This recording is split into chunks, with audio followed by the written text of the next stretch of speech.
front row set for the first race of a triple header weekend here at Silverstone, and the weather could yet play a part.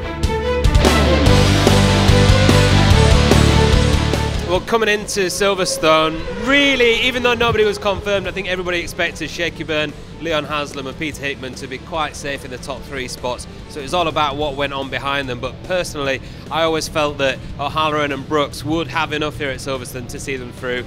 The points gap is very close, but we should be okay as long as I'm finishing where I should be in the top 5 or 6 riders. Feeling good actually, to be quite honest. Scored some good points towards the showdown, and I'm 31 points clear of 7th at the minute, so fingers crossed we should be all right. Obviously we've got quite a big buffet over that 6th place, and we're using this as to finalise our bike for the showdown. Not quite sure what race one's going to bring, but feeling good either way. You know, hopefully it stays dry. I think that's on everyone's mind at the moment, is that you know, we're all hoping that the rain doesn't come and spoil a good race. Very mindful of the fact that the showdown actually starts, you know, in 5-6 days' time. So we'll do our best to score as many points as possible, but we'll be being a little bit careful as well. So really, it's that 6th place, and Luke Mossey, bless him, after such a strong season, it looks precarious there to me, because Jake Dixon is carrying great momentum coming into this weekend.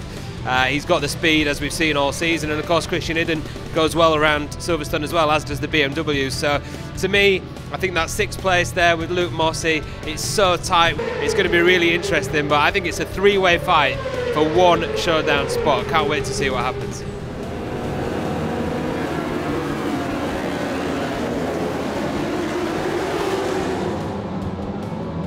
It's the brave Jake Dixon who grabs the advantage from Jason O'Halloran. Brooks leads it, 2nd place for John Hopkins, 3rd Dixon. But for how long? Here comes Irwin, prods his way through on the Ducati Panigale. I've got to say, Christian Idden deserves some credit for even staying on the bike with slicks in conditions like this.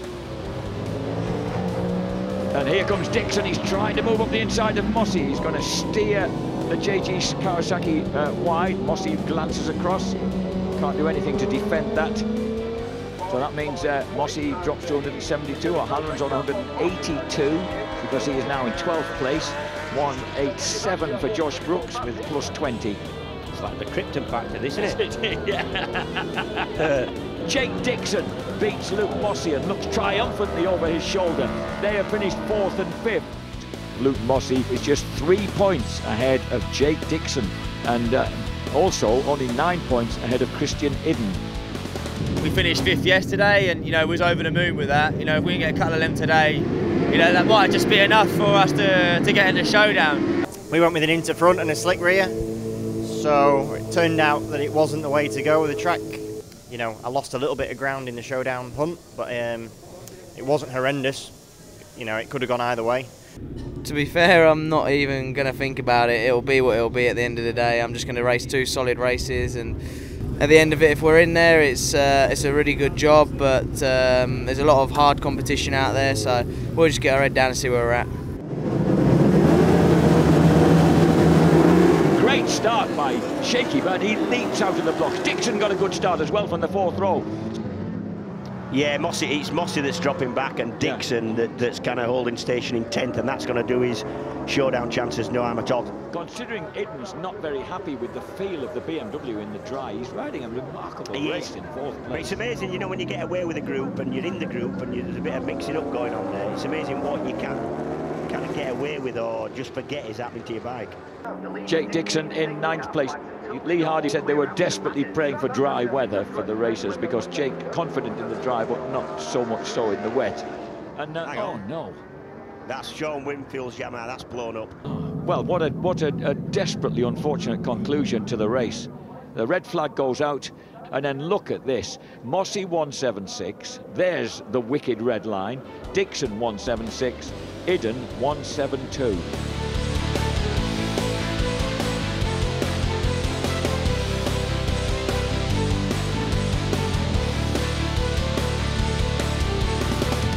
If any conditions were going to suit a rider out there with your experience in the various classes that you've had over the years, you wouldn't have chosen a wet race, but not exactly a disaster for you. No, I mean, it's the conditions are the conditions, so I'll go out and do the best I can as always.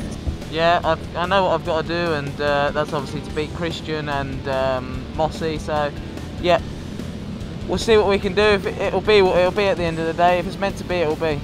We've had a big injury, we've been in pain all weekend and it's got worse as the weekend's gone on, so I'm going to go out there now and enjoy it, and whatever happens, happens.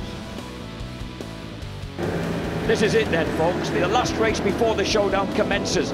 We can see Jake Dixon, there's Mossy about 3 places further back.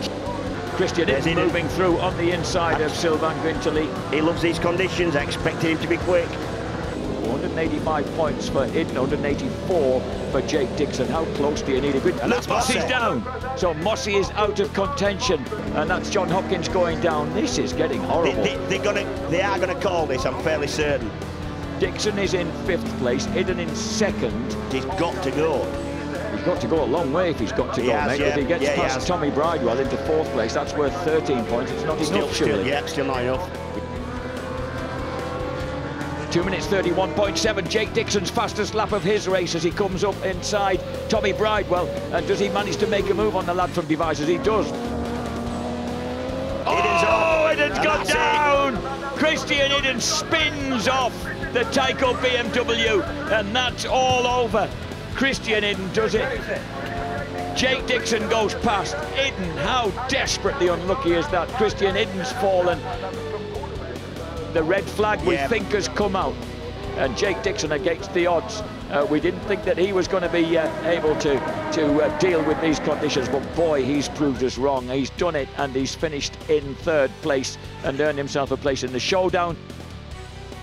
When Christian went down, and I knew that I was into the showdown, everything was going through my head, and then I started riding like a novice, and it's probably the worst I've ever rode in the rain, but I still finished on the podium. So, but no, it's good, and I'm happy for the RAF team. First time ever in the showdown, and yeah, definitely going to be out there now to try and fight for the championship and taking it to them.